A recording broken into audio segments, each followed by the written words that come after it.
자, 그래서 오늘은 이제 그 scikit-learn 안에 있는 랜덤 포레스트라고 하는 방법을 사용하는 법을 한 번 더 연습을 해보고요. 그러니까 지난 시간에 일단은 돌리는 것까지는 우리가 같이 해봤었는데요.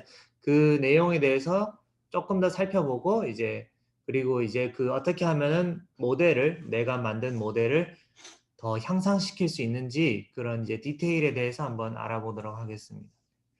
자, 그래서 우리가 저번 시간에 그 의사결정나무, 디시전 트리라는 것에 대해서 일단은 간단히 살펴봤었잖아요. 그러니까 디시전 트리라고 하는 것은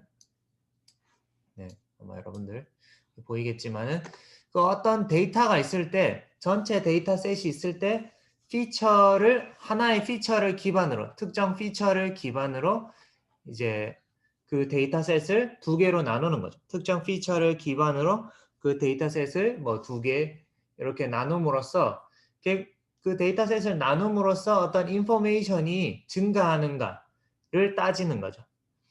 그걸 따져서 이제 인포메이션이 가장 크게 증가하는 방향으로 이렇게 데이터셋을 계속 나누다가 이제 어떤 사이즈 이하가 되거나 혹은 이제 어떤 균일한 데이터들만 이제 한 그룹으로 이렇게 모이게 되면은 거기에서 이제 쪼개는 것을 스탑하게 됩니다. 그렇게 해서 나누는 것을 이제 디시전 트리, 의사결정 나무라고 하고요. 그래서 우리가 그러니까 이제 예를 들어서 어떤 그때 이건 이제 저번 시간에 했지만은 잠깐 이제 복습을 하면은 이제 어떤 애니멀들 그 동물들이 있는데 has feathers 깃털이 있냐 없냐로 나누면은 이제 깃털이 있는 동물과 없는 동물 뭐 이렇게 나뉘겠죠, 그죠? 그러면은 그러니까 모든 동물이 한데 섞여 있다가 처음에 이제 그 루트 노드에서는 처음에 시작할 때는 이제 모든 동물에 대한 데이터가 한데 섞여 있다가 이제 깃털이 있냐 없냐로 이렇게 나누게 되면은 그 비슷한 것들끼리 그래도 조금 비슷한 것들끼리 이렇게 두 그룹으로 나뉘게 되잖아요. 이렇게 두 그룹으로 나뉜 거에서 이제 그 앞에서 이제 깃털이 있다 에서 이제 true로 내려온 그룹, true를 만족하는 그 데이터들에서 그 데이터들이 다시 이제 can fly, 날 수 있냐 없냐 이렇게 이제 두 개로 구별을 하면은 그죠? 그러면은 뭐 펭귄과 매를 이렇게 구별할 수 있다. 그 다음에 fin, 지느러미가 있냐 없냐로 구별을 하게 되면은 dolphin과 bear, 그러니까 뭐 이렇게 돌고래와 곰 이런 식으로 이렇게 이제 분류를 할 수 있다. 이렇게 우리가 그 전체 데이터가 있을 때 어떤 특정 기준을 가지고 if문을 이용을 해서 요거를 나누는 거죠. 이렇게 나누는 거를 우리가 디시전 트리라고 했었고요. 그래서 저번에 한번 복습을 했었습니다. 저번에 한번 이제 실습을 했었고요. 자, 그런데 이제 우리가 지난 시간에 간단히 맛만 봤던 이제 그 랜덤 포레스트라고 하는 모델에 대해서 일단 살펴보면요. 자, 그런데 이제 디시전 트리는 매우 간단하면서 효율적이지만은 사람들이 이제 디시전 트리를 사용하다 보니까 이게 이제 오버피팅의 문제가 있다라는 것을 확인을 했었습니다. 오버피팅이라고 하는 거는 과적합이라고 하는 건데요. 자, 과적합이라고 하는 거는 자, 우리가 오른쪽 여기 그림에 있는 예시를 보면요. 오른쪽 그림에 이제 데이터 포인트들이 이렇게 쭉 흩어져 있는데 지금 이 데이터로부터 우리가 이제 어떤 추세, 어떤 패턴을 알아내고 싶다라고 하면은 이 점들의 중간쯤 되는 부분을 이렇게 지나가는 선을 그으면은 우리가 이 데이터들을 설명하는 이 데이터들을 잘 그 추정하는 어떤 추정을 했다. 이렇게 이제 파란 선으로 볼 수가 있는데 우리가 이 데이터에 너무 그 강하게 이 데이터를 너무 정확하게 따르는 라인을 찾게 되면은 이렇게 삐죽삐죽한 라인을 따라가게 됩니다. 그죠? 오른쪽에 있는 것처럼. 그런데 사실은 이 라인이 이 왼쪽에 있는 것보다 더 좋냐? 사실은 그건 이제 그 개런티가 되지 않는 부분이기도 하고요. 개런티가 되지 않는 부분이기도 하고 이렇게 모든 포인트들을 최대한 많이 따라가도록 만들었을 때 오히려 그 나중에 있던 문제에는 잘 안 맞을 수가 있습니다. 그래서 이런 것들을 우리가 오버피팅이라고 하게 됩니다. 그러니까 여기 밑에 있는 가운데 있는 이그젬플도 보면은 우리가 이제 주황색 점과 그 녹색 크로스, 녹색 그 X자를 이렇게 구별하는 어떤 선을 긋고 싶다라고 할 때 그 선을 이렇게 이제 억지로 이렇게 맨 왼쪽에 있는 그림처럼 이렇게 그으면은 완전히 100% 초록색과 노란색을 구별을 할 수가 있죠.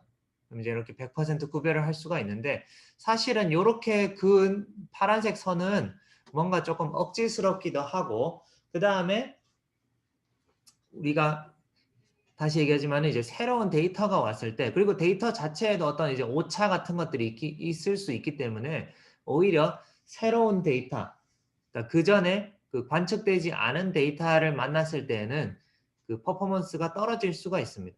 그래서 오히려 이제 최적의 라인은 차라리 이렇게 이제 에러가 한두 개 있지만은 이렇게 적절히 단순하면서 그 데이터 두 개를 잘 갈라내는 이런 선을 찾아내는 것이 오히려 더 좋을 수가 있습니다.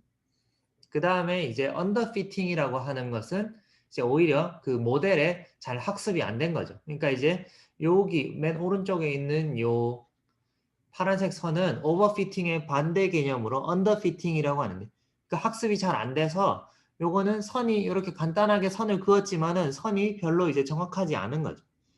그러니까 그래서 그 구별하는 퍼포먼스가 이제 떨어지는 그런 선이 되겠습니다. 자, 그래서 이런 이제 디시전 트리의 오버피팅의 문제를 해결하기 위해서 이제 새로 제안된 방법이 바로 이제 랜덤 포레스트라고 하는 방법입니다. 네. 자, 랜덤 포레스트라고 하는 방법은 그 기본 아이디어는 요 디시전 트리에서는 이제 매번 최적의 그 스플릿을 하나씩 찾아내게 됩니다. 그리고 이 최적의 스플릿이라고 하는 것은 우리가 그때 이제 그 정보의 양을 이제 퀀티파이 하는 정보의 양을 우리가 이제 수치적으로 계산하는 데에는 크게 두 가지가 있다고 했죠. 지니 임퓨리티와 이제 샤논 엔트로피라고 하는 두 가지의 그 양이 있다고 했었는데요. 사실은 이제 그 두 가지는 수학적으로 이제 식이 조금 다르긴 하지만은 그 수학적으로 잘 유도를 하면은 두 가지가 이제 그 완벽하게 이제 동일하다는 것을 알 수가 있습니다. 그래서 그 우리가 이제 그 지니 임퓨리티의 그 예시를 한번 보면요. 자, 우리가 이제 어떤 군의 환자가 있는데 그 환자들이 이제 체스트 페인이 있다 없다. 그러니까 가슴 통증이 있다 없다로 한번 구별을 했다라고 해봅시다. 그래서 왼쪽에는 가슴 통증이 있는 사람들, 그다음에 오른쪽은 가슴 통증이 없는 사람으로 이제 두 개의 환자군을 구별을 했습니다. 자, 그렇게 구별을 했을 때, 자, 이때 이제 지니 임퓨리티의 그 식을 보면은 1 마이너스 시그마 i 이꼴 1에서 n 클래스, 그러니까 i가 1에서 n 클래스, 그 클래스의 개수, 그러니까 지금은 일단 두 개로 나누니까 이 n 클래스가 일반적인 경우, 지금 이 디시전 트리에서는 이제 2가 되는데요. 뭐 꼭 2가 아닐 수도 있고요. 그러니까 n 클래스가 이제 여러 가지일 수도 있는데 어쨌든 자 그리고 여기서 이제 pi는 i 번째 그룹에 들어갈 확률 혹은 이제 fraction, 그러니까 분율이라고 볼 수가 있습니다. 그래서 1 빼기 그 i 번째 클래스에 들어가 있는 거의 분율의 제곱, 그거를 이제 다 썸을 한 거를 이제 1에서 빼주는 거죠. 네. 이렇게 define이 되는데요. 이렇게 정의가 되는데요. 자, 그래서 이제 요 왼쪽에 있는 이 리프, 요 노드의 기준을 삼아서 보면은 자, 체스트 페인이 있다라고 답한 그 환자들을 이렇게 이제 한 군데로 이렇게 모았어요. 그러면은 이제 이 사람들이 heart disease가 있냐 없냐. 그래서 이 사람들이 심장 질환이 있는지 없는지를 검사를 해봤더니 있는 사람이 yes, 있는 사람이 105명이고 없는 사람이 39명입니다. 그러니까 가슴 통증이 있을 때 일단은 그 심장 질환이 있는지 없는지 여부를 판단했을 때 두 개의 클래스, 심장 질환이 있는 사람과 없는 사람 두 그룹이 있는 거죠. 그러면은 요 노드에 이 전체 다 합하면은 144명이죠. 이 144명 이 그룹의 지니 임퓨리티를 계산을 해보면은 1 빼기 자 yes라고 답한 사람의 yes라고 답할 확률 혹은 yes라고 답한 사람의 비율의 제곱 빼기 no라고 답한 사람의 비율의 제곱 이렇게 되는 겁니다. 자, 그러면 yes라고 답한 사람의 비율 혹은 확률은 전체 144분의 105의 제곱이 되겠죠. 그 다음에 no라고 답한 사람의 fraction은 전체 144분의 39의 제곱. 자, 이렇게 됩니다. 그럼 요걸 계산하면은 0.395가 되는데요. 자, 그러면은 요 진이 임퓨리티가 언제 0이 되느냐 생각을 해보면은 만약에 여기 요 그룹에 왼쪽에 있는 그룹 사람들이 전부 다 yes고 no가 한 명도 없다라고 하면은 자, 요 yes의 probability가 어떻게 돼? yes의 probability가 144분의 144, 즉 1이 되겠죠, 그죠? 네. 만약에 전부 다 yes고 no는 한 명도 없다. 그럼 여기 뒤에 텀은 위에 분자가 0이 되니까 빵이 되겠죠, 그죠? 그러니까 그때 impurity가 제로가 됩니다. 그러니까 진이 impurity라고 하는 거는 말 그대로 impurity. 그러니까 이제 그 impurity를 뭐라고 번역해야 될까요? 네. impurity를 그 불순도? 네, 뭐 이렇게 이제 따진다면은 그러니까 가슴 통증이 있다라고 하는 사람들을 이렇게 분류를 해봤더니 100%다 이제 심장 질환이 있다. 그러면은 이제 임퓨리티가 빵인 거죠. 왜냐하면은 그 그룹은 완전히 동일한 그룹이니까 전부 다 심장 질환의 측면에서는 전부 다 동일한 그룹이니까요. 하지만 이제 그 현실 데이터, 현실 세계에서는 이제 꼭 그렇지는 않기 때문에 여러 가지 복잡한 요소들이 이제 섞여 있기 때문에 체스트 페인이 있다고 할 때 아닌 심장 질환이 아니라 다른 것 때문에 이제 가슴이 통증이 있는 사람이 있을 수 있는 거죠. 그죠? 그래서 이런 케이스를 계산해 보면 임퓨리티가 이제 0.395 이렇게 되는 겁니다.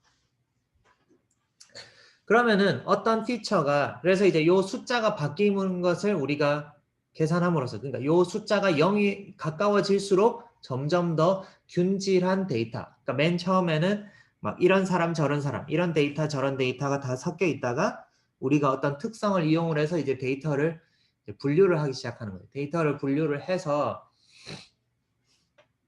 이제 이 진이 임퓨리티 값이 0에 가까워지도록 최대한 0에 가까워지도록 이제 계속 데이터를 이렇게 나누고 하게 됩니다. 그게 바로 이제 디시전 트리의 그 개념이고요. 그러니까 그러면은 요 진이 임퓨리티가 가장 클 때는 언제냐? 전에도 얘기했지만 가장 클 때는 그러니까 바이너리를 기준으로 그러니까 모든 데이터가 완전히 그냥 랜덤하게 반반 섞여 있다. 그러니까 우리가 어떤 그룹을 뽑았는데 뭐 가슴 그 heart disease가 있는 사람이 반 없는 사람이 반 그죠? 그러면 이제 반반이면은 사실상 예측이 거의 안 된 거죠, 그죠? 그러니까 반반이면은 뭐 그냥 랜덤하게 내가 뽑았어도 뭐뭐일 확률이 반, 뭐뭐가 아닐 확률도 반. 이거는 이제 사실 정보가 가장 없는 상태인 거죠. 그래서 모든 데이터가 완전히 섞여 있다면은 2분의 1의 1 빼기 0.5. 그러니까 아까 전에 예시를 봤을 때는 heart disease가 있을 확률이 반, 없을 확률이 반이다. 그러면 있을 확률 반에 제곱하면 0.25, 없을 확률 반에 제곱하면 0.25. 그래서 빼면은 0.5가 되겠죠. 그죠? 그래서 진이 임퓨리티가 가장 높을 때, 최대값이 될 때는 0.5입니다. 그러니까 진이 임퓨리티는 0에서 0.5 사이의 값을 가지게 되고 퓨어한 상태, 내가 어떤 데이터를 뽑았는데 걔네들이 완전히 동질한 그룹으로 묶여 있을 때가 0. 어떤 그룹을 뽑았는데 그 그룹이 내가 관심 있는 어떤 그 아웃풋의 기준으로 봤을 때 그냥 완전히 랜덤하게 섞여 있을 때 0.5가 되는 겁니다. 그죠? 네. 그래서 이제 많이 섞여 있으면 많이 섞여 있을수록 그러니까 요건 이제 그 바이너리일 때 네. 많이 섞여 있을수록 요 진이 임퓨리티가 이제 큰 값을 가지게 됩니다. 그래서 그 요 진이 임퓨리티를 기준으로 우리가 이제 요 그룹이 내가 이렇게 그룹핑을 한 것이 얼마나 퀄리티가 좋으냐를 일단은 그 퀀티파이 그러니까 그 정량화 할 수 있다라는 거를 일단은 네, 그 개념을 잡아주시면 될 것 같습니다. 그래서 요거를 기준으로 해서 그 랜덤 포레스트의 핵심 개념은 뭐냐면은 그러니까 디시전 트리에서는 이렇게 그룹을 나눌 때 지니 임퓨리티 값이 가장 많이 떨어지는 피처를 딱 하나를, 그러니까 우리가 이제 여러 가지 특징들이 있을 때, 이 특징으로 나눴더니 아까 계산했던 지니 임퓨리티 값이 가장 많이 변하더라. 그러니까 여기 완전히 뭉쳐져 있는 그룹에서 이렇게 두 개의 서브 그룹으로 나눴을 때 지니 임퓨리티가 떨어질 수 있잖아요. 그죠? 그러니까 이렇게 나눌 때 언제 제일 많이 떨어지느냐를 계산을 해서 계속 이렇게 나누게 되는데요. 근데 이렇게 나눴더니 이제 오버피팅이 되더라라는 것을 사람들이 경험적으로 알게 됐습니다. 그래서 이 오버피팅을 피하기 위해서 다음과 같은 변형을 주었습니다. 첫 번째로는 이제 전체 데이터를 쓰는 대신에 무작위로 선택된 일부의 데이터만 사용을 하게 됩니다. 그러니까 학습을 시킬 때 그 내가 가지고 있는 데이터를 전부 다 보여주지 않고 일부만 무작위로 내가 일부만 뽑아서 보통 이제 3분의 2 정도를 뽑게 되는데요. 3분의 2 정도만 뽑아서 학습을 시킵니다. 그리고 그 노드를 나눌 때에도 이제 인포메이션 게인을 아까 얘기했던 이제 그 지니 임퓨리티가 가장 많이 떨어지는 그 피처를 가지고 이렇게 이제 나누는 대신에, 그러니까 모든 피처들을 다 테스트해 가지고 이게 최선이야 이렇게 딱 찾는 대신에 이제 무작위로 선택한 피처, 그러니까 특징이 8개가 있었다라고 하면은 그 중에서 8개를 다 테스트하는 게 아니라 랜덤하게 일부분만 8개 중에 5개의 피처만 한번 테스트를 해보는 거죠. 대충. 네. 그렇게 해서 그 중에서 이제 좋은 거를 선택을 하는 겁니다. 그러니까 그 최적의 딱 주어진 데이터의 최적의 피처를 안 고를 수도 있지만 못 고를 가능성이 높겠죠. 하지만 이제 적당히 좋은 거 8개를 다 테스트한 게 아니라 8개 중에 뭐 4개 혹은 5개의 피처만 가지고 얘네들을 한번 이렇게 갈라보고 그 중에서 이제 제일 좋은 거를 선택을 하게 됩니다. 그 다음에 마지막으로 이제 트리 1개를 사용하는 대신에 이렇게 이제 앞에 2가지의 그 변형 때문에, 그러니까 트리 1개, 개개의 트리는 사실은 디시전 트리보다는 주어진 데이터에 이제 덜 정확할 가능성이 높죠. 그죠? 네.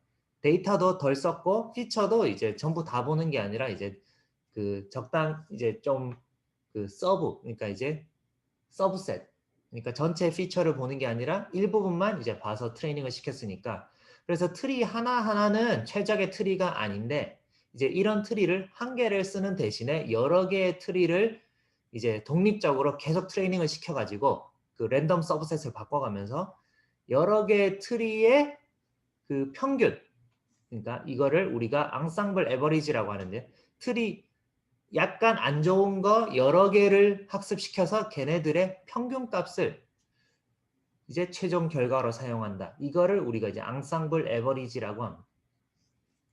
그러니까 앙상블이라는 말 여러분들 들어봤죠, 그죠? 앙상블은 이제 그 어디에 나오죠? 그 음악에서 교향악 뭐 이런 거 할 때 앙상블이라는 얘기가 나오잖아요, 그죠? 그러니까 앙상블이라고 하는 거는 원래 그 여러 개의 악기들이 이제 모여서 그 하나의 결과를 도출하는 거잖아요. 그래서 마찬가지로 여러 개의 트리가 모여가지고 여러 개의 트리 결과를 이제 한데 뭉쳐서 걔네들의 평균을 내거나 혹은 머저리티 보팅, 그러니까 다수결로 해서, 그러니까 트리를 1000개를 만드는 거죠. 그러니까 최적이 아닌 적당히 괜찮은 트리 1000개를 만든 다음에 걔네들이 이제 보팅을 하게 하는 거죠. yes, no를 보팅하게 해서 이제 yes가 뭐 80% 나오고 no가 20% 나왔다. 그러면 이제 yes를 택하게 되는 거죠. 이런 식의 그 결과를 사용하기 때문에 이름이 forest가 됩니다. 그러니까 디시전 트리가 여러 개 있기 때문에 트리가 여러 개 있으니까 forest죠, 그죠? 네. 그리고 중간에 이제 랜덤리스를 넣는 거죠. 그러니까 각 노드에서 항상 최적만 찾는 게 아니라 이제 각 노드에서 약간 루즈하게 랜덤리스를 넣어서 이제 루즈하게 테스트한 다음 트레이닝한 다음에 걔네들의 에버리지를 취한다. 그래서 이런 것을 앙상블 메소드라고 하고요. 그러니까 여러 개의 예측 모델을 만들어서 걔네들의 평균을 취하는 것을 일반적으로 앙상블 방법이라고 하고, 실질적으로 이제 실전에서도 이런 방법들이 굉장히 많이 사용되고 있습니다. 왜냐하면은 그 어떤 하나의 최적의 메소드를 딱 이렇게 이제 어떤 메소드가 그 대부분의 데이터에 대해서 이제 최적의 결과를 주면 좋겠지만은 실제 이제 리얼 월드 데이터, 리얼 데이터에서는 뭐 오차도 있고 여러 가지 그 고려할 수 있는 고려해야 되는 피처들이 워낙 다양하기 때문에 하나의 모델이 그 모든 경우에 최적으로 작용하기는 쉽지 않습니다. 그렇기 때문에 오히려 이제 약간 안 좋은 모델 여러 가지를 사용을 해서 혹은 이제 그냥 이제 그 우열을 가리기 힘든 모델 여러 가지를 독립적으로 트레이닝한 다음에 걔네들의 평균을 취하면은 경험적으로 봤을 때 일반적으로 보통 이제 조금 더 이제 결과가 좋아진다라는 것이 알려져 있습니다. 그래서 이것을 우리가 이제 앙상블 메소드라고 하고요. 그래서 이때 이제 사용되는 요거를 개념적으로 이제 뭐 조금 더 이제 한 걸음만 더 나가면 요걸 이제 배깅이라고 하는데요. 네. 그러니까 말 그대로 이제 그 데이터를 중복을 허용을 해서 랜덤하게 여러 번 뽑아낸 다음에 그 모델을 여러 번 학습시키는 것을 통계학적으로는 이제 배깅이라고 합니다. 배깅. 그 bootstrap aggregating이라는 그 말의 약자인데요. 뭐 이제 용어까지는 여러분들이 모르셔도 되고요. 이제 개념을 아시면 됩니다. 그러니까 예를 들어서 오른쪽에 이제 그 어떤 이런 데이터가 있다고 해봐요. 내가 이런 이제 대기의 데이터. 그러니까 오른쪽이 이제 오존의 농도고 Y축, X축이 오존의 농도고 Y축이 temperature, 온도라고 할 때 지금 이때 이 온도는 화씨의 온도입니다. 네, 그래서 이제 그 90도까지 있는 거고요. 네. 그래서 대기의 온도와 오존의 농도, 뭐 이런 것들 간의 상관관계를 이제 측정을 했다라고 해봅시다. 그래서 이 측정을 한 포인트가 이 파란색 포인트라고 하면은 실제 관측 데이터에서는 관측 오차 같은 것들이 있기 때문에 그죠? 네. 그 어떤 깔끔한 어떤 관계를 찾기가 쉽지 않습니다. 그래서 이런 오차들을 보정을 해서 가장 믿을 만한 라인을 얻는 가장 쉬운 방법이 뭐냐 하면은 우리가 요 파란 점들을 다 사용을 해서 어떤 한 개의 추세선을 얻는 것이 아니라 이 파란 점들 중에 랜덤하게 3분의 2를 뽑아서 하나의 라인을 이렇게 추세선을 하나를 그립니다. 그 다음에 또 이제 랜덤하게 뭐 3분의 2라든가 4분의 3이라든가 이렇게 중복을 허용을 해서 랜덤하게 뽑은 다음에 추세선을 또 그립니다. 지금 그래서 이 그림에서 이 회색 선은 이런 배깅을 그러니까 데이터 중에 일부분만 사용을 해서 추세선을 여러 번 그려본 게 바로 요 뒤에 있는 요 여러 개의 서로 다른 회색선이고요. 그래서 요 서로 다른 회색선을 평균치를 구한 게 바로 이제 여기 있는 요 빨간 라인이 되겠습니다. 그래서 이런 식으로 하면은 우리가 어떤 이제 그 특정 이렇게 되면은 이제 그 장점은 아웃라이어에 너무 이렇게 디펜드하지 않는다는 거죠. 그러니까 만약에 어떤 데이터 하나가 너무 튄다, 유독 튀는 데이터가 있을 때 그러면은 이제 그 데이터 때문에 이제 전체적인 추세선이 이상해질 수가 있는데 이런 식으로 이제 우리가 랜덤하게 뽑아서 여러 번 선을 그린 다음에 그 선의 평균치를 구하게 되면은 이제 어떤 노이즈에 따라서 예측 결과가 이제 크게 영향을 받지 않게 되고요. 그 다음에 여러 가지 그 평균값이나 표준 오차들이 얼마나 믿을 만한가, 통계적으로 얼마나 그 믿을 만한지를 우리가 그 추정을 또 할 수가 있습니다. 그 평균값의 오차의 추정, 뭐 이런 거를 이제 할 수가 있다라는 거죠. 그래서 여기까지 이제 개념을 여러분들이 일단 조금 이해를 해 주셨으면 좋겠고요.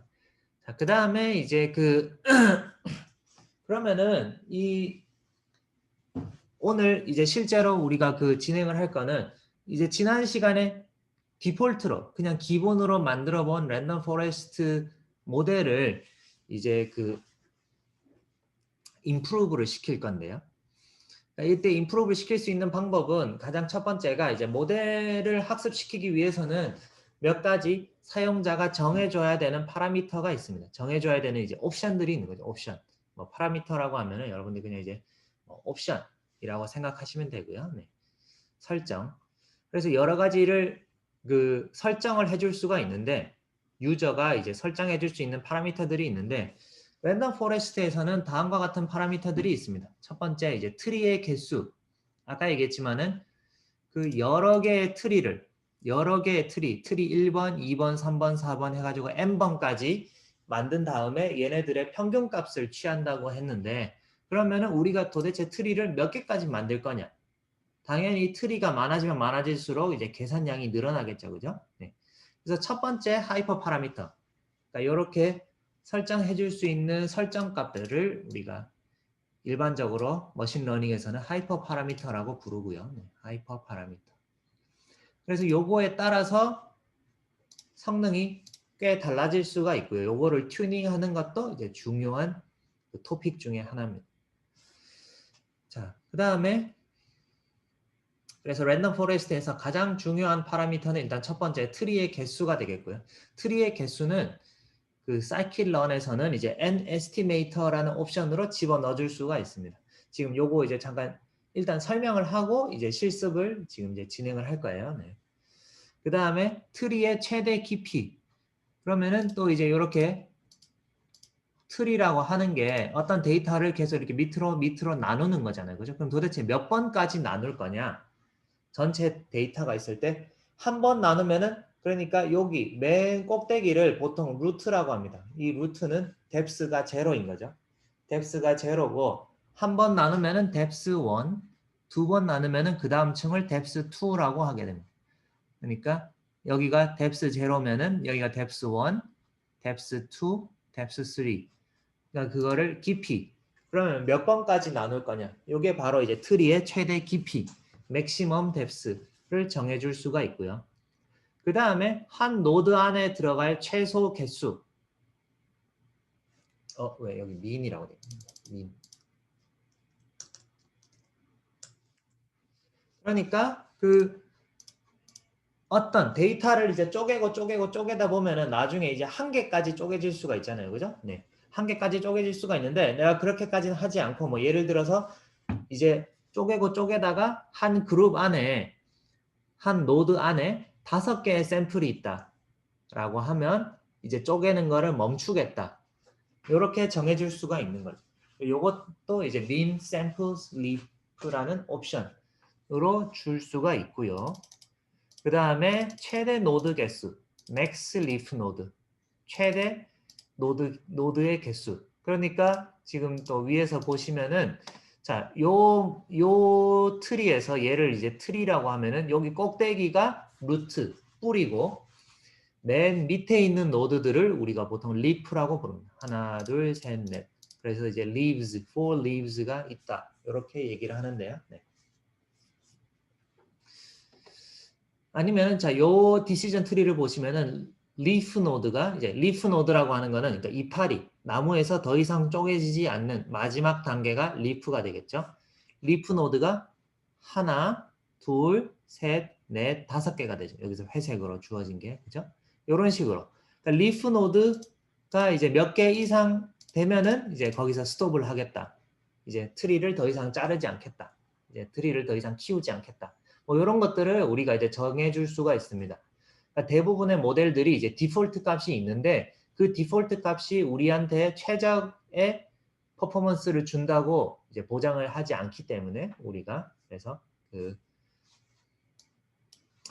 실전에서는 실제 데이터 사이언스에서는 이제 그 리프 노드를 바꿔가면서 리프 노드에 대한 뭐 이런 파라미터들을 바꿔가면서 하이퍼 파라미터를 바꿔가면서 이제 모델을 성능을 계속 평가를 해서 이제 최적의 모델을 우리가 구해야 됩니다. 최적의 모델을 구해야 되고요. 네. 자, 그 다음에 여기 이제 그 랜덤 포레스트의 이제 큰 장점 중에 하나를 살펴보고 이제 실제 그 실습으로 넘어가도록 하겠습니다. 자, 그래서 이제 랜덤 포레스트의 가장 큰 장점 중에 하나는 어떤 피처, 어떤 특징이 예측하는 데 도움을 주었는지를 정량화할 수 있습니다. 이거를 우리가 이제 피처 임포턴스라고 하는데요. 그러니까 여러 가지 특징들이 있고 그러니까 내가 이제 그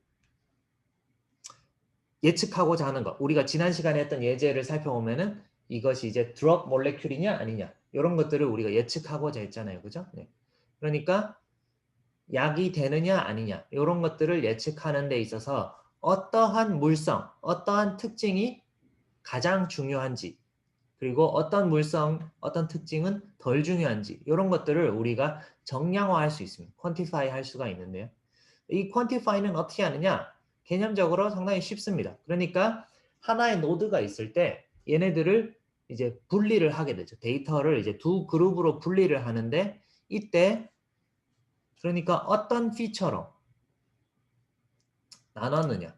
그러니까 어떤 특징 값으로 나눴더니 진이 임퓨리티가 얼마 낮아졌다. 이런 것들을 우리가 매번 스플릿 할 때마다 계산을 할 수가 있잖아요. 그죠? 그러면은 요 스플릿 이때 그 낮아진 진이 임퓨리티 값을 다 썸을 해가지고 다 더해서 이제 각각 어떤 피처로 나눴을 때 이만큼 내려갔고 어떤 피처로 나눴을 때 이만큼 내려갔고 이 각 사용된 피처에 따라서 이제 감소한 진이 임퓨리티 값을 모두 더해서 진이 임퓨리티 값을 많이 낮추면 많이 낮출수록 어떻게 된다? 그 특정 피처가 이제 데이터를 구별하는데 굉장히 중요한 역할을 했다라고 말을 할 수가 있죠. 그죠? 네. 그래서 감소한 진이 임퓨리티 값의 썸을 이용을 해서 피처 임포턴스를 아주 자연스럽게 계산을 해줍니다. 그래서 이게 이제 랜덤 포레스트 이런 트리 기반 메소드의 이제 큰 장점 중에 하나고요. 그래서 우리가 조금 이따 실습을 할 때는 이제 어떤 지난 시간에 했던 그 여러 가지 특징들, 몰레큘러 웨이, 뭐 하이드로젠 본드 억셉터, 도너 이런 것들 중에서 과연 어떤 특징이 이제 약인 분자와 약이 아닌 분자를 가르는 데 있어서 중요한 역할을 하는지를 한번 살펴보도록 하겠습니다. 그래서 사이클런에서 그 피처 임포턴스를 확인을 하려면은 그 모델 클래스에서 feature importances라고 하는 속성을 출력하면 확인할 수가 있는데 조금 이따가 실습을 하면서 우리가 실제로 확인해 보도록 하겠습니다. 그래서 그 scikit-learn 안에는 지난 시간에도 봤듯이 요 scikit-learn ensemble random forest classifier라고 하는 요 구별을 위한 클래시파이를 위한 요 모델이랑 클래스랑 리그레션을 위한 클래스 이 두 가지가 들어가 있습니다. 이 두 가지가 들어가 있고요. 네, 그래서 여기에 보면은 일단 클래시파이어, 그러니까 이게 이제 설명인데요. 여기 보면 이제 여기 괄호 안에 여러 가지 옵션들이 있죠. 그러니까 이거 바로 이제 파이썬에서 클래스 혹은 이제 함수를 부를 때 우리가 어떤 파라미터를 줄 수도 있고 안 줄 수도 있습니다. 그죠? 그러니까 이제 안 주면은 뭐다? 여기에 표시되어 있는 요 디폴트 값이 들어가게 되어 있는 겁니다. 디폴트 값이 들어가게 되어 있는 거고요. 네. 아니면은 이제 내가 이제 준 값으로 내가 어떤 값을 주었다. 맥스 뎁스가 얼마다. 이렇게 주면은 이제 얘네들이 이제 그거를 이용을 해서 이제 학습을 하게 됩니다. 학습을 하게 되고요. 자, 그러면은 일단 뭐 여러분들이 그 어렴풋이나마 이제 그 랜덤 포레스트의 개념에 대해서 조금 뭐 이해를 했기를 바라고요. 네, 이해를 했다 치고 일단은 실습을 한번 해보도록 하겠습니다. 그러면은 우리 지금 11시 6분이니까 한 5분만 쉬었다가 제가 이제 11시 11분 되면 다시 돌아오도록 하겠습니다. 잠깐만 쉬었다가 우리 실습을 해보도록 합시다. 잠깐만 쉬었다 갈게요. 네.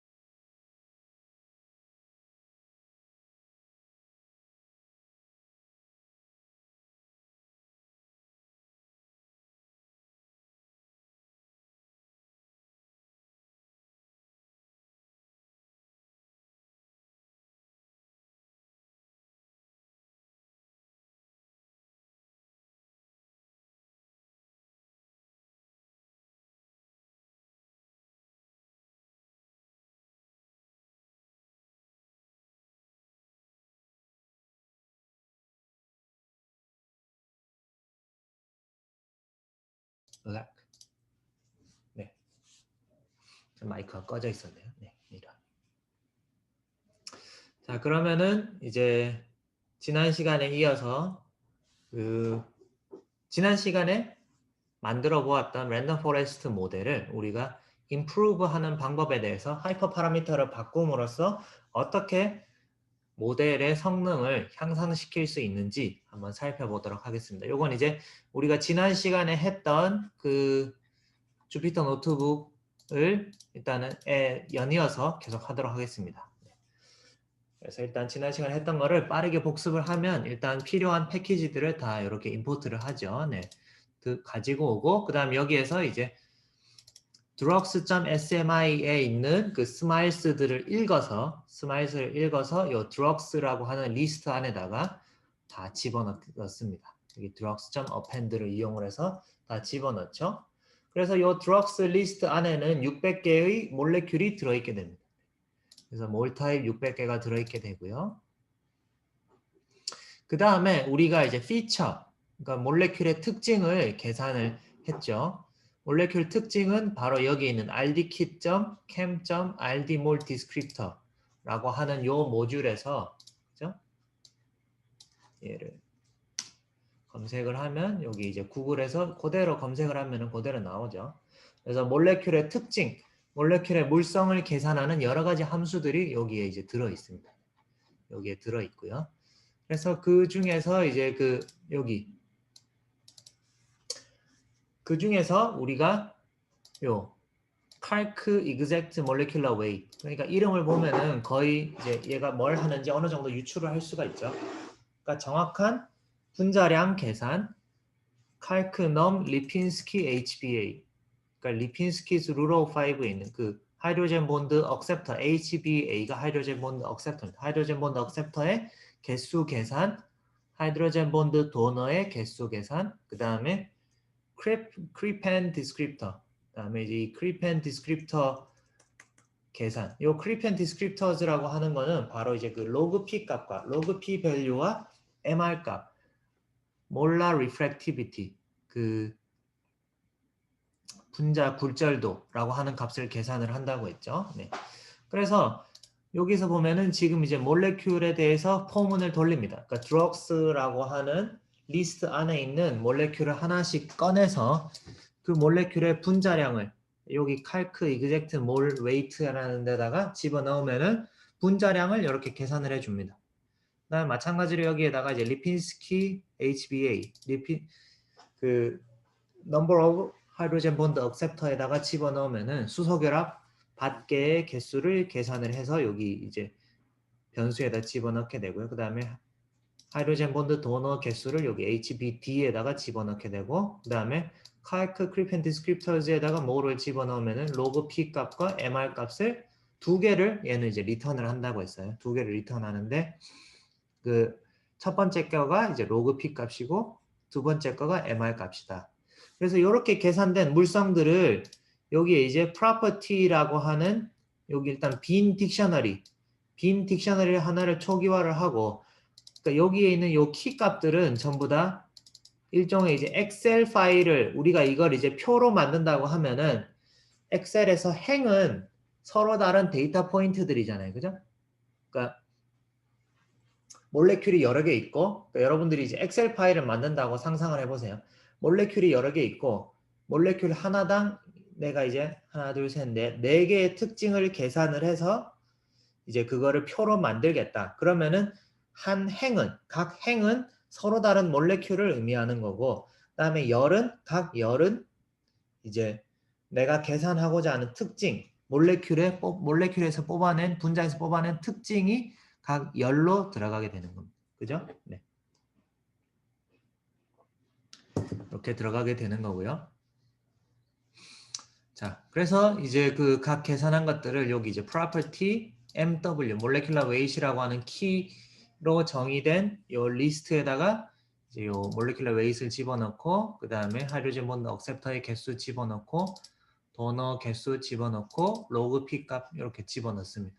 그 다음에 is drug이라고 하는 게 바로 우리가 이제 계산할 타겟 값이죠. 얘가 이제 drug이냐 아니냐, drug이면 1 아니면 0. 그래서 이제 drug이기 때문에 여기 이제 1을 집어넣고, 이렇게 우리가 빈 딕셔너리로 초기화를 한 이유가 바로 이렇게 이제 데이터 프레임으로 판다스 데이터 프레임으로 이렇게 빠르게 변환하기 위해서. 그러면은 이렇게 엑셀 파일처럼 이렇게 엑셀 테이블 같은 것이 이렇게 형성이 되게 됩니다. 그죠? 네. 그래서 그림 그리고 뭐 이렇게 했었죠. 그 다음에 이제 그 드럭, 현재 약국에서 시판되고 있는 드럭들의 드럭 약 분자들의 어떤 그 물성의 통계치를 이렇게 확인을 했고, 그 다음에 약이 아닌 다른 분자들, 내가 랜덤하게 그냥 이제 약이 아닌 것들 중에서 랜덤하게 뽑은 분자들을 여기에서 일단 리드를 하면은 이렇게 이제 읽어드려서 이제 난 드럭에다 집어넣고 똑같이 이렇게 테이블을 만들었죠. 그죠? 테이블을 만들고 대신 이제 여기에는 is drug 부분이 전부 다 빵인 거죠. drug이 아니니까 false라서 0으로 다 표현을 한 겁니다. 그래서 이렇게 이제 두 개의 표를 합치고 drug과 non-drug을 이렇게 합치고요. 그래서 새로운 데이터 프레임, 새로운 테이블을 이렇게 전체를 하나 만들었습니다. 전체를 만들고 우리가 지난 시간에 이제 트레이닝 셋과 테스트 셋으로 이렇게 나눴었죠. 그죠? 여기 나누는 부분. 나눌 때 뭐를 사용한다? scikit-learn.modelSelection. train test split을 이용을 해서 이렇게 트레이닝 셋과 테스트 셋으로 나눠줍니다. 그러니까 트레이닝 셋은 학습용 데이터, 테스트 셋은 평가용 데이터. 그죠? 이렇게 문제 은행이 여러 개 있을 때 시험 그 여러분들한테 공부해 주라고 내주는 거랑 시험 문제를 똑같이 내면은 그냥 연습 문제를 달달 외우면은 다 맞출 수 있는 거잖아요. 그죠? 그러니까 그런 일이 발생하지 않기 위해서 이제 두 개를 나누고 그 다음에 이렇게 이제 모델에다가 집어넣는다. 그래서 실제 학습은 그러니까 여기까지가 어떻게 보면은 여기까지가 이제 그 여기 위에 여기 선 위에 부분이 일종의 여기까지가 데이터 정리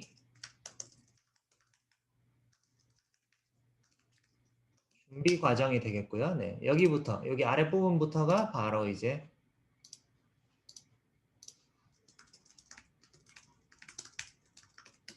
진짜로 모델을 학습시키는 부분이 이제 여기 아래 부분이 쭉 학습이 되는 파트입니다.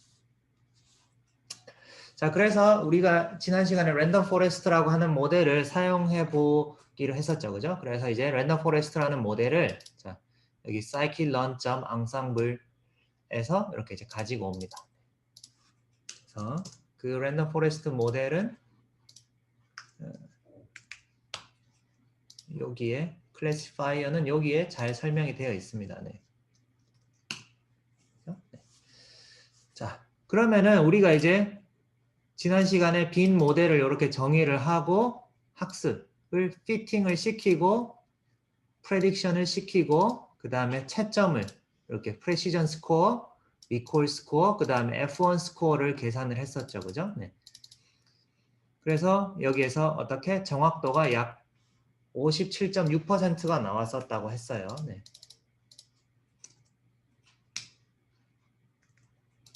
그죠?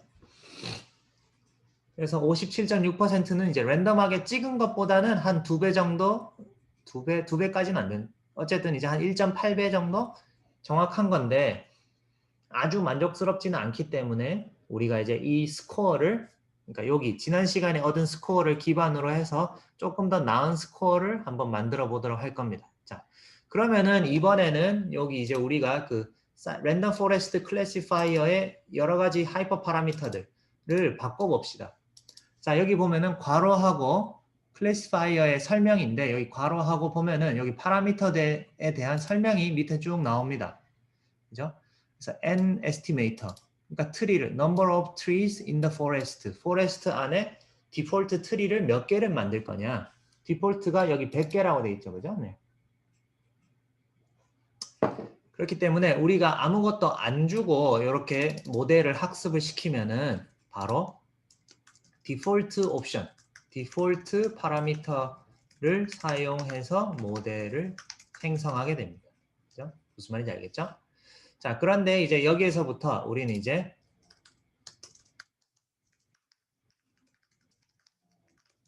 하이퍼 파라미터를 이제 최적화해 봅시다. 자, 그래서 일단은 모델의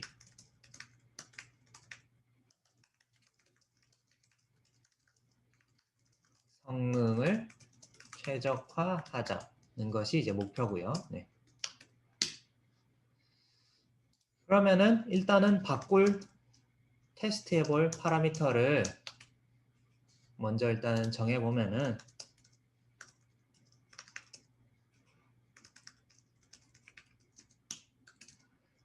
아까도 얘기했지만은 n estimator. 그 다음에 두 번째가 max depth를 한번 줘봅시다. max depth를 한번 바꿔볼 거고요. 세 번째가 여기에 있는 이제 mean samples split 몇 개 있을 때 쪼갤 거냐. 그다음에 네 번째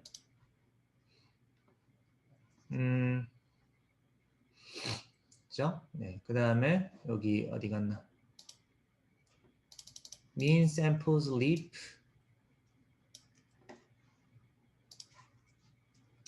다섯 번째. 그러니까 요건 이제 몇 개가 있으면은 그만 쪼갤 것이냐, 그만 쪼갤 것이냐, 그거에 해당하는 것이고요. 네. 그 다음에 네. 지금 일단은 여기에서 할 수 있는 것, 뭐 여러 가지가 있을 수 있는데, 네. 여기에서 일단은 네. 뭐 mean impurity decrease, 그 다음에 뭐 max leaf node 이런 것들이 있는데, 이런 것들은 이제 자주 사용되지 않는 거기 때문에 우리가 일단은 요 네 가지 값을 한번 바꾸면서 모델을 한번 튜닝을 해봅시다. 자, 그러면은 우리가 이제 모델을 새로 만들어야겠죠. 파라미터를 바꾼 새로운 모델. 자, 그러면은 자, 마인 모델 지난 시간에 우리가 이제 마인 모델에다가 해가지고 마인 모델이라는 변수에다가 그 디폴트 옵션으로 만든 클래시파이어를 저장을 했었는데 일단 마인 모델 버전 2에다가 v2에다가 내가 n estimator equal 원래 디폴트 값이 100이라고 했으니까 그러면은 줄여도 보고 작게도 해보고 일단 크게도 해볼 수 있는데 일단은 2배로 한번 늘려봅시다. 자, 2배로 늘렸어요. 그러니까 이제 원래 디폴트 값은 n estimator의 기본 값은 100이라고 이제 설명이 되어 있었습니다. 그죠? 네. 근데 이렇게 이제 내가 n estimator가 에러가 나네. n estimators 네. s가 있죠. 네. 자, n estimators equal 200이라고 이렇게 해서 모델을 일단 만들었습니다. 그죠? 그러면은 모델이 생성이 된 거예요. 그러니까 print my model v2를 해보면은 여기 있죠. 여기 이제 옵션들을 이렇게 하면은 요 classifier 내가 define 한 이 모델, 내가 생성한 이 모델의 여러 가지 옵션들을 여기 쫙 보여줍니다. 그죠? 네. 여기 보면은 n estimators가 200으로 되어 있죠. 그죠? 네. 자, 그러면은 이렇게 했을 때 my model v2에다가 그 다음에는 이제 학습을 시켜야겠죠. 그죠? 네.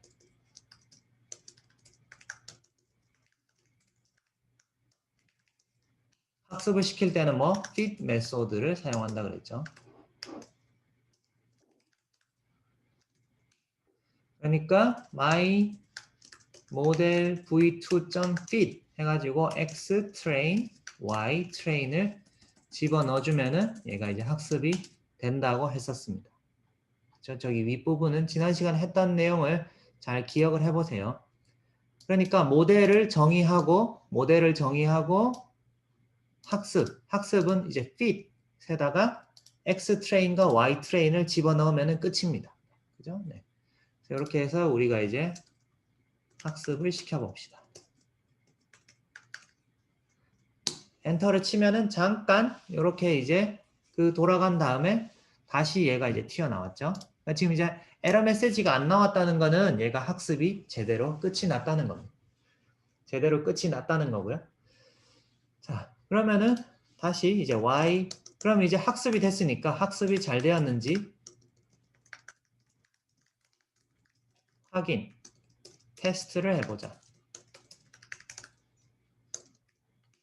그죠? 자, 그러면은 학습이 잘 되었는지 테스트하기 위해서는 my model v2.predict에다가 집어넣는다고 했죠. 네.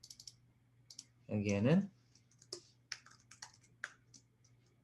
predict 메소드를 이용을 해서 예측한다 라고 할 수 있습니다.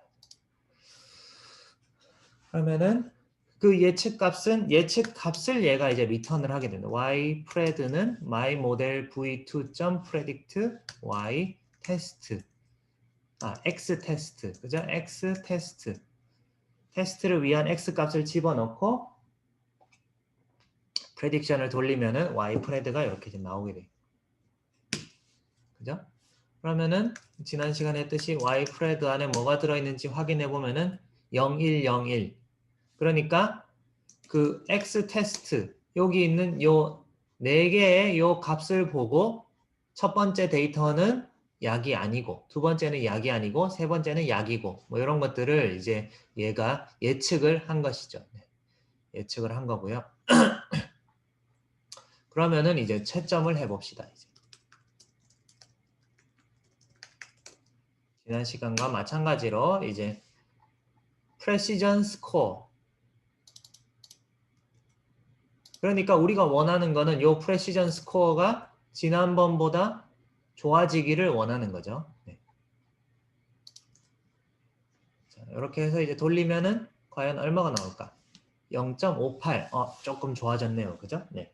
그러니까 n 에스티메이터를 200으로 올렸더니 정확도가 약 3% 정도, 2에서 3% 정도 네, 올라간 것을 우리가 확인을 할 수가 있습니다. 그죠?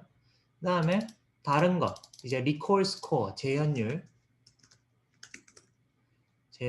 우리가 또 한번 계산해 봅시다.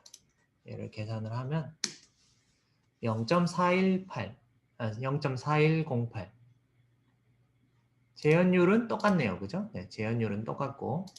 그래서 F1 스코어를 계산을 하면은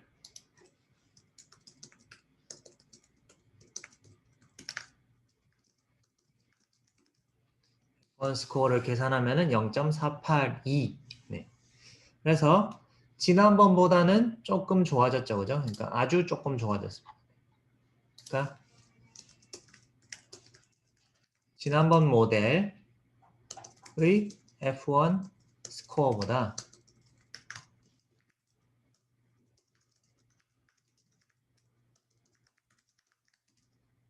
조금 좋아졌다는 것을 우리가 확인을 할 수가 있습니다. 그죠? 네. 자, 그러면은 이제 다른 것들, 이제 다른 그 파라미터들을 한번 바꿔가면서 우리가 또 한번 비슷하게 해보도록 합시다. 자, 그러면은 이번에는 n 에스티메이터를 한번 확 늘려봅시다. 확 늘려보면은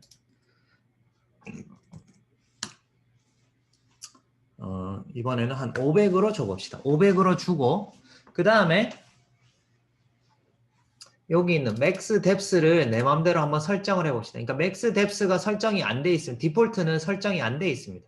설정이 안 돼 있다는 거는 얘가 이제 자를 수 있는 만큼 최대한 자른다는 뜻인데 자, 내가 이제 맥스 뎁스를 한 5로 이렇게 이제 제한을 한번 걸어봅시다. 그러니까 5번 데이터를 자르고 나면은 더 이상 자르지 마라. 그 다음에 mean sample split. 그러니까 또 데이터가 5개 이상 있으면은 5개 이하로 있으면은 그 데이터 그룹을 더 이상 자르지 마라. 뭐 이런 식으로 우리가 한번 파라미터를 이제 바꿔봅시다. 그리고 얘를 이제 버전 3에다가 저장을 하고요. 네. 이제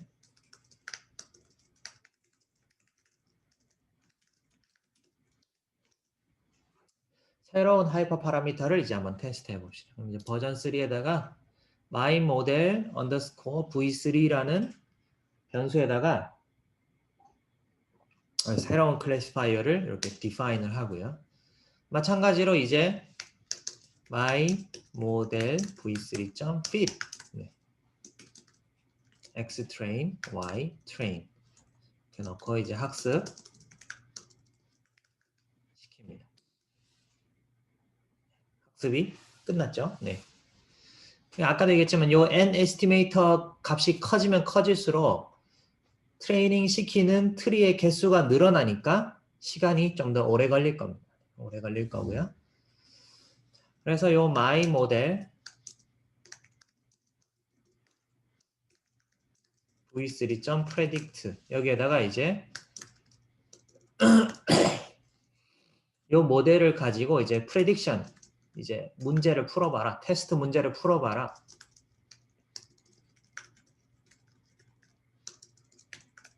predict 메소드를 줍니다. 자, 그러면은 얘가 풀었죠, 그죠? 네. 꼭 프린트 y 프레드는 꼭 안 해도 돼요. 네. 꼭 안 해도 되지만, 네.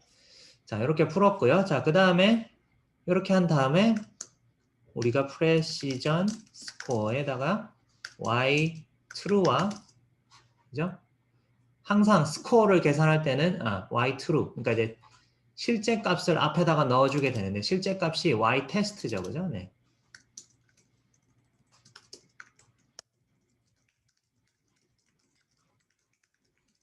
실제 값 그러니까 정답을 먼저 넣어주는데 여기에서는 y 테스트죠, 그죠? 네, y 테스트가 정답이니까 그 다음에 실제로 푼 거는 y 프레드 자 이렇게 집어넣습니다. 자, 이렇게 집어넣으면은 정확도가 62%로 향상이 되었네요, 그죠? 네.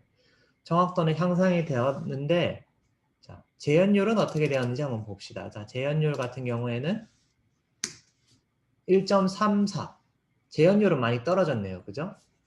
그러니까 여기서 보면은 아까보다 1의 개수가 줄어든 거를 우리가 확인을 할 수가 있습니다. 그죠? 네. 그러니까 1의 개수가 줄었다는 거는 얘가 이거는 약일 것 같아 라고 예측하는 거의 개수가 줄었다는 거죠. 그러니까 프레시전이 늘고 리콜이 줄었다는 거는 얘가 좀 확실한 것만 자기가 확신이 있는 것만 약이라고 프레딕션을 했기 때문에 정확도는 올라갔지만은 얘가 이제 조금 긴가민가 한 건 다 아니라고 해버렸기 때문에 약을 뽑아내는 비율은 지금 현저히 낮아졌죠. 14%. 그래서 아마 F1 스코어도 안 좋아졌을 거예요. F1 스코어가 0.23. 그래서 이제 우리가 요 프레시전이 좋아졌다고 해서 요게 이제 더 좋은 모델이 됐다. 그러니까 계산량은 더 늘었지만은 사실은 이제 더 좋은 모델이 됐다고 하기 힘들죠. 그죠? 네. 그래서 얘는 나가리. 그 다음에 이제 다른 모델을 한 번만 더 한번 테스트 해보겠습니다. 자, 그럼 이제 네 번째 버전 V4. 네. 그러면은 여기 이제 다시 요거를 없애고 그냥 디폴트에서 에스티메이터 개수만 400으로 올린 거를 한번 해봅시다. 그러면은 이제 조금 익숙해졌을 테니까 조금 빠르게 train y train 그다음에 my model 점 predict x test를 집어넣어서 y test y pred 집어넣고요. oops my model v4 네. 그 다음에 precision score y test y pred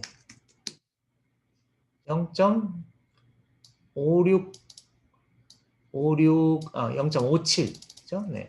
그 다음에 여기에다가 이번에는 recall score 0.41 F1 score y test y pred 0.474 477 그래서 아까 했던 것보다 오히려 조금 안 좋네요. 그죠? 여기에서 V 두 번째 버전은 뭐였어요? 에스티메이터를 200으로 올린 거였죠. 그죠? 근데 200보다 400이 오히려 조금 더 안 좋아졌죠. 그죠? 네.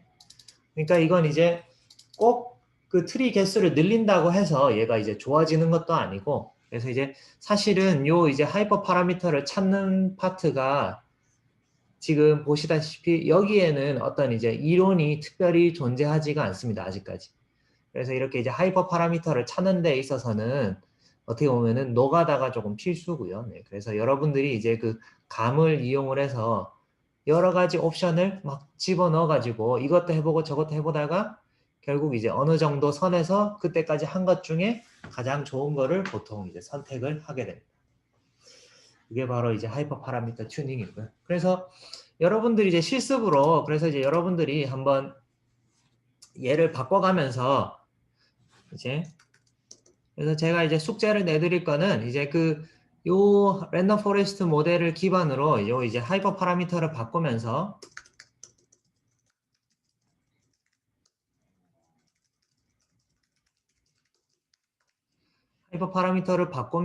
이제 그 최적의 이제 여기 수업 시간에 했던 요 F1 스코어 4.8 F1 지금 제가 딱 한 3개 테스트 해봤잖아요. 4개 정도 테스트 해봤잖아요. 그죠? 네. F1 스코어가 0.482를 넘는 모델이 있는지 한번 이제 찾아보세요. 여러분들이 직접 손으로 요 파라미터들, 하이퍼 파라미터들을 늘리기도 하고 줄이기도 하면서 여러 가지를 바꾸면서 꼭 지금 이제 제가 바꾸라고 했던 요 4가지뿐만 아니라 이제 다른 걸 바꿔도 좋습니다. 이렇게 바꿔가지고 높은 F1 스코어, 가능하면 높은 F1 스코어를 가질 수 있는 그런 모델이 있는지 없는지 한번 찾아서 그 찾는 과정을 이제 여러분들 각자의 주피터 노트북으로 저장을 하셔가지고 그걸 이제 올리시기를 바랍니다. 그러니까 이렇게 이제 테스트, 여러 가지 테스트한 그 기록을 올리시는 게 숙제고요. 그 다음에 이제 마지막으로 피처 임포턴스에 대해서 한번 알아보도록 하겠습니다. 피처 임포턴스라고 하는 거는 아까도 얘기했지만은 요 프레딕션을 수행을 할 때 그죠? 얘가 이제 지금 드럭이 아닌 거를 구별을 이제 한 60% 정도 조금 이제 반올림해서 60%의 정확도로 이제 드럭이 아닌 거를 구별을 하는데 얘가 이제 구별을 할 때 도대체 뭘 보고 뭐를 제일 많이 참고를 해서 구별을 하느냐. 지금 우리가 현재 이 이제 노트북에서 하고 있는 피처는 4가지죠. 그죠? 첫 번째가 몰레큘러 웨이트, 두 번째가 하이드로젠 본드 억셉터의 개수,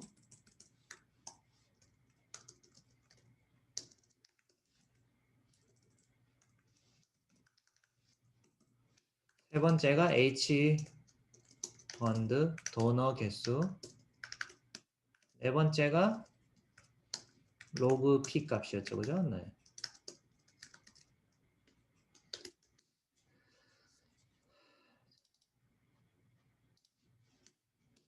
네 가지를 우리가 현재 사용을 하고 있는데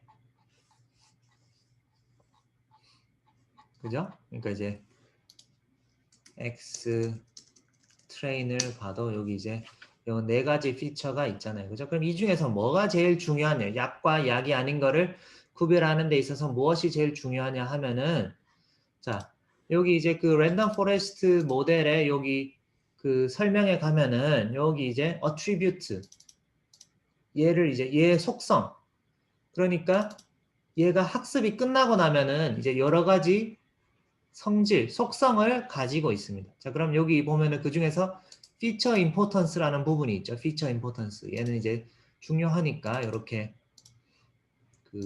중요하니까 하여튼 이제 추가적인 설명으로 이렇게 링크도 달려 있죠. 그러니까 여기 attribute 속성이라고 하는 거는 바로 클래스 이름에다가 점 해서 이렇게 접근할 수 있는 그 변수가 되겠습니다.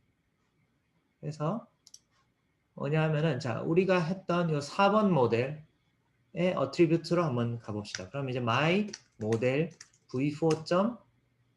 feature importances 맞네. 그죠?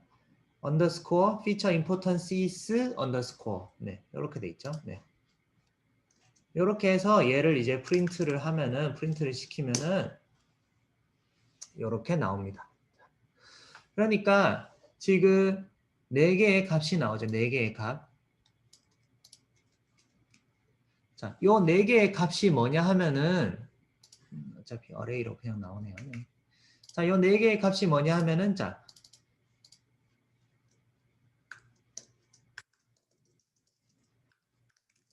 그 피처의 importance, 그러니까 중요도를 정량화한 지표가 나오게 됩니다. 그러니까 다시 말해서 이제 드럭과 드럭이 아닌 것, 아닌 분자를 구별할 때 몰레큘러 웨이트이 0.408 만큼 중요한 거고요. 네.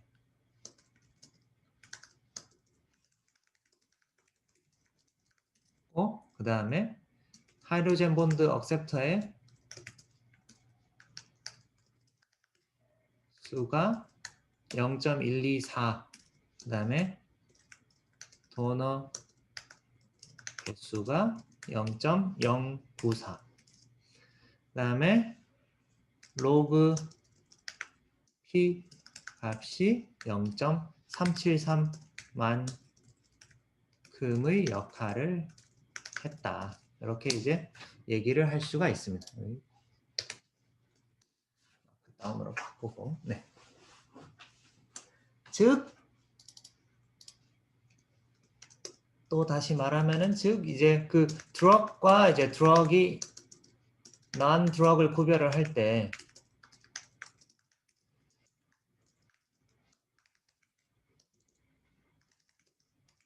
몰레큘러 웨이트이 제일 중요했고, 두 번째가 로그 P 값, 세 번째가 수소결합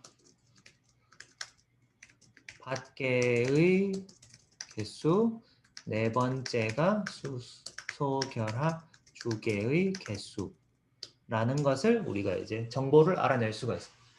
그죠? 그러니까 몰레큘러 웨이트를 보고 이제 드럭이냐 아니냐. 그러니까 몰레큘러 웨이트 리핀스키스 룰 오브 5에서는 500을 넘으면 안 된다 그랬죠. 그러니까 몰레큘러 웨이트를 봤을 때 좀 몰레큘러 웨이트가 큰 것들은 아마 약이 되기 힘들다라는 것을 아마 암시하는 것일 것이고요. 그 다음에 이제 로그 P 값이 두 번째로 중요하고, 세 번째가 수소결합 밖개의 개수, 수소결합 주개의 개수는 이제 크게 중요하지 않다. 라는 이런 이제 어떤 케미컬 인투이션을 우리가 얻을 수가 있습니다. 이렇게 분석을 통해서. 그죠? 그래서 다른 모델의 경우에도 아마 비슷한 결과를 줄 거예요. 3번 모델의 경우에도 비슷하고, 랭킹이 이제 트렌드는 이제 비슷하죠, 그죠? 네. V2의 경우에도 네. 어느 정도 이제 비슷한 그 특징을 가지고 있습니다. 그래서 이런 걸로부터 우리가 이제 어떤 그 인사이트, 피지컬 인사이트, 케미컬 인사이트를 이렇게 이제 뽑아낼 수가 있는 것이죠. 네. 그래서 이렇게 그 데이터로부터 모델을 학습시키고, 이 모델이 뭘 중요하게 여기는지까지 이렇게 이제 피처 임포턴스 분석을 통해서 알 수 있다는 것까지 오늘 확인을 했습니다. 그래서 여러분들이 실제로 요걸 이제 하이퍼 파라미터 바꾸면서 여러 모델들을 학습을 시켜 보시고요. 다음 시간에는 이제 약간 바이올로지컬한 데이터를 이용을 해서 이제 리그레션을 하는 것을 또 한번 해보도록 하겠습니다. 다음 시간에는 리그레션을 할 예정이고요. 네. 혹시 뭐 질문 있나요? 네, 질문? 교수님 혹시 네. 그 교수님이 위에서 막 예. 그 계산 돌리셨잖아요. 예. 그 막 마인 모델 V4, V3 이런 거 할 때 네네. 똑같이 했는데 제가 프레시전 스코어나 뭐 F1 스코어 이런 게 다 다르게 나오거든요. 교수님 거랑. 네네네. 이게 혹시 그 컴퓨터마다 차이가 있을 수도 있나요? 근데 제가 그 그거는 네, 차이가 있을 수 있죠. 네, 차이가 있을 수 있습니다. 그러니까 이제 결국에는 이제 이런 계산들을 할 때, 특히 이제 랜덤 포레스트 같이 이제 랜덤리스가 들어가 있는 모델들의 경우에는 그러니까 난수라고 하는 걸 사용을 하는데, 그러니까 그 네. 내부적인 난수 발생기를 사용을 하는데, 그 지금 이제 그러니까 학생 컴퓨터에 있는 난수와 내 컴퓨터에서 만들어진 난수가 서로 다를 수가 있어요. 그래서 이제 값이 조금 차이가 날 수는 있습니다. 물론 아주 많이 차이가 나선 안 되는데 조금의 차이는 분명히 있을 수 있습니다. 그래서 걔를 이제 최대한 가능한 한 고정을 하고 싶으면은 여기 있는 랜덤 스테이트라고 하는 값에다가 네, 네, 좋은 질문인데 여기 랜덤 스테이트라고 하는 값에다가 얘가 이제 랜덤 시드 뭐 예를 들어서 아무런 숫자 근데 숫자 하나를 이렇게 이제 고정을 시켜서 넣어주면은 이제 계속 똑같은 결과가 나오는 거고요. 그러니까 요 랜덤 스테이트에 아무 값도 안 주면은 매번 다른 랜덤 값을 사용하기 때문에 말 그대로 무작위한 값을 사용하기 때문에 결과가 조금씩 달라질 수가 있습니다. 아, 감사합니다. 네. 그래서 조금 다르다고 해서 뭐 너무 크게 뭐 이제 내가 0.6이 나왔는데 뭐 학생이 돌렸는데 0.3이 나왔다. 뭐 이러면은 뭔가 문제가 있겠지만은 0.62랑 뭐 0.61 정도 차이가 난다. 뭐 그러면은 그거는 이제 약간 그 랜덤 넘버 그러니까 이제 그냥 무작위성이 약간 달라져서 그러니까 그냥 운이 좋을 때는 조금 더 나올 수 있고 운이 나쁠 때는 조금 덜 나올 수 있고 그렇다. 이렇게 이제 이해를 하시면 되겠습니다. 감사합니다. 네. 더 질문 있으신가요? 네. 질문 없으시면 일단 오늘 수업은 여기까지 하고요. 네. 꼭 복습 한번 해보세요. 이런 이제 코딩은 자기가 직접 써봐야지 네. 그 익으니까. 네. 수고하셨습니다. 네.